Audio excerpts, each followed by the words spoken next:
9월 24일 말씀 묵상하겠습니다.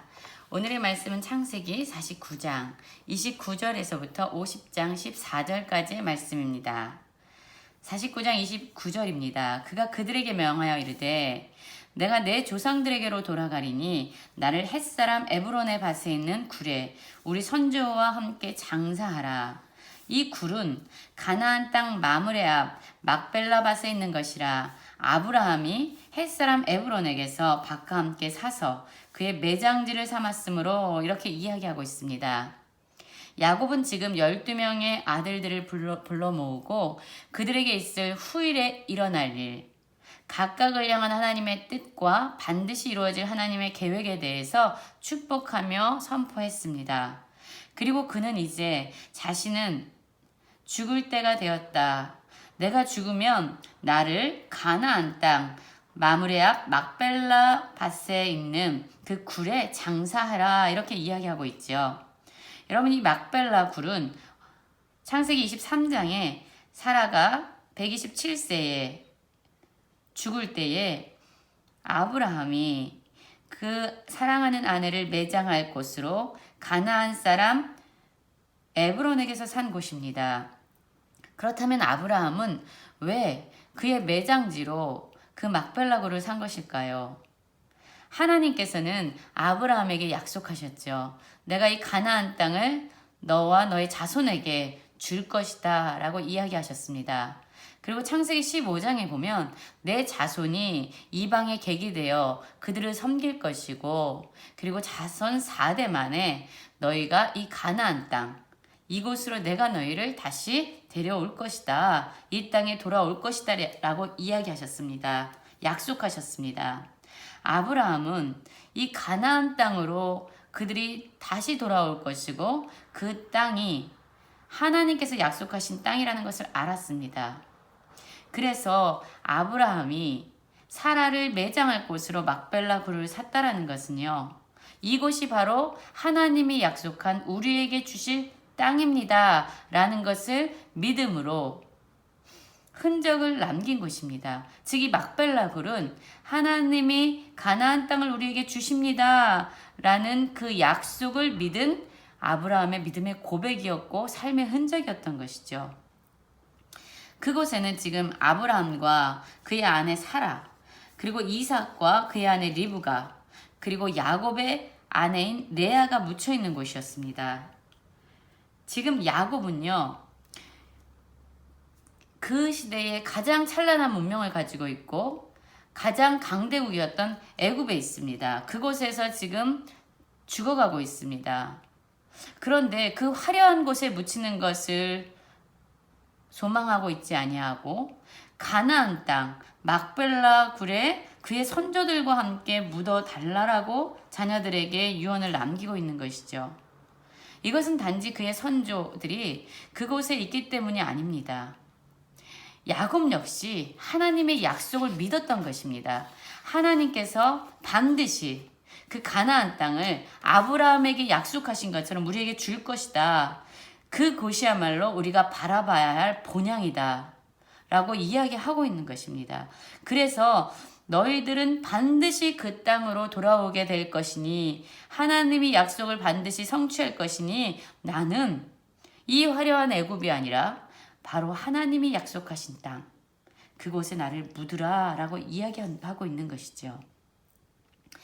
그렇습니다. 야곱은 죽는 순간까지 그의 자녀들에게 하나님께서 가나안 땅을 주실 것이라는 그 믿음의 약속을 다시 한번 새기고 있는 것이죠. 그리고 이 야곱은 아들들에게 명하기를 마치고 그 발을 침상에 모으고 숨을 거두었습니다. 그러자 요셉은 한동안 울고 또한 수종드는 의원들에게 그의 몸을 향으로 처리하게 만들었습니다. 40일이나 걸려서 향으로 처리했고, 그리고 야곱의 죽음 때문에 애굽 사람들은 70일 동안 그를 위하여 곡하였다, 함께 애도하고 슬퍼하였습니다. 그리고 요셉은 그의 아버지의 유언대로 우리 아버지가 나로 맹세하게 하여 이르되 내가 죽거든 가나안 땅에 내가 파놓은 묘실에 나를 장사를 하였나니 나로 올라가서 아버지를 장사하게 하소서. 내가 다시 오리이다. 이렇게 말하자 바로는 그것을 허락합니다. 그리고 요셉이 자기 아버지를 장사하러 이제 올라갑니다. 가나안 땅 막벨라굴을 향해서 올라가죠.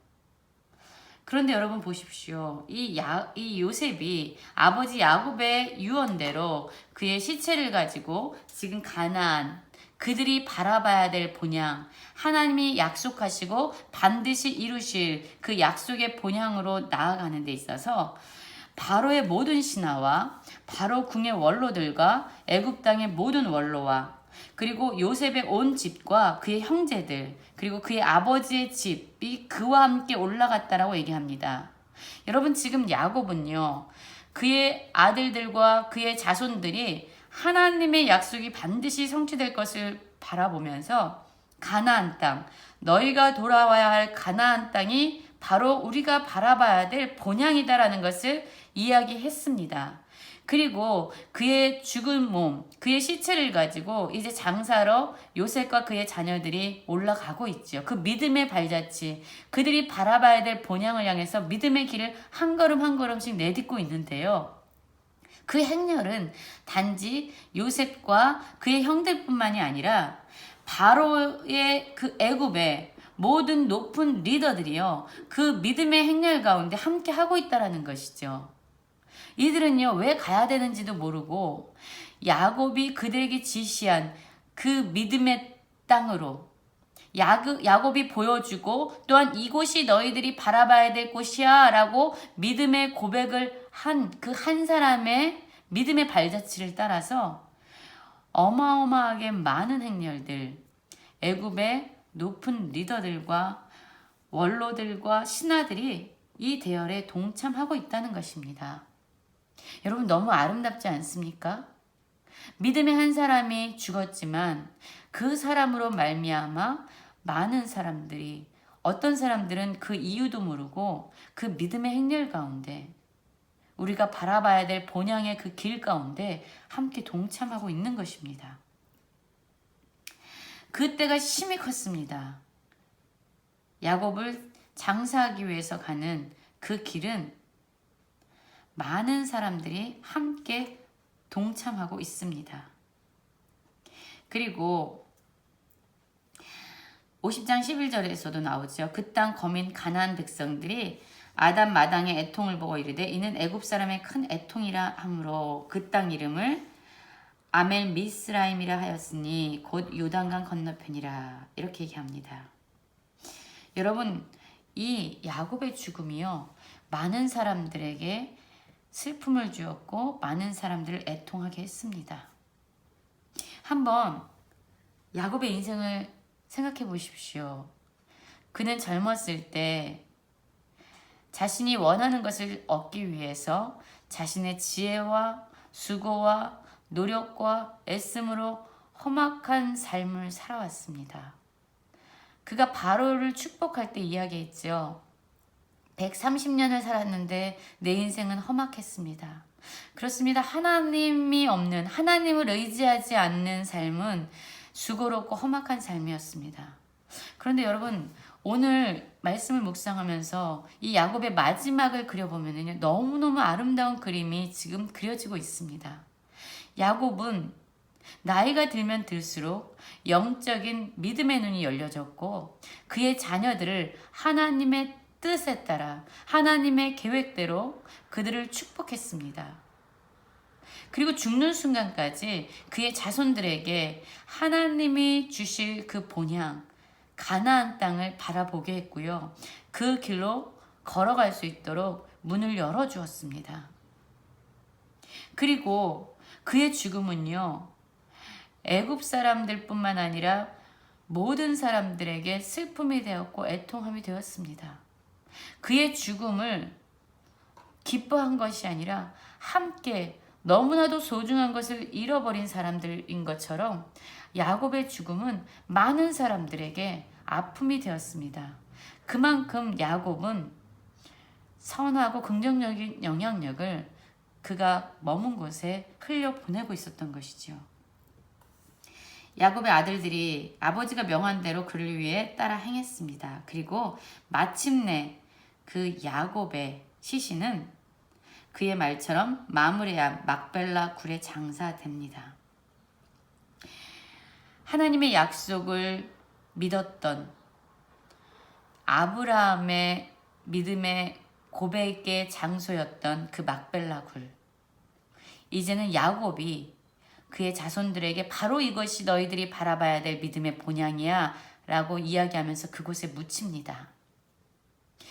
여러분, 우리가 이 세상에서의 삶을 마치는 그 죽음의 순간까지 하나님의 약속은 반드시 성취된다라는 그 믿음으로 우리가 바라봐야 될 그 본향을 우리가 바라볼 뿐만 아니라 그 믿음의 고백으로 우리 다음 세대까지 그들이 바라봐야 될 본향을 보여줄 수 있는 그런 믿음의 사람들이 되길 원합니다. 그래서 우리의 발자국을 통해서 우리의 많은 다음 세대들이 함께 믿음의 길에 동참할 수 있도록 믿음의 대를 이어주는 그런 축복의 통로로 우리가 오늘 하루를 살아내기를 간절히 기도합니다.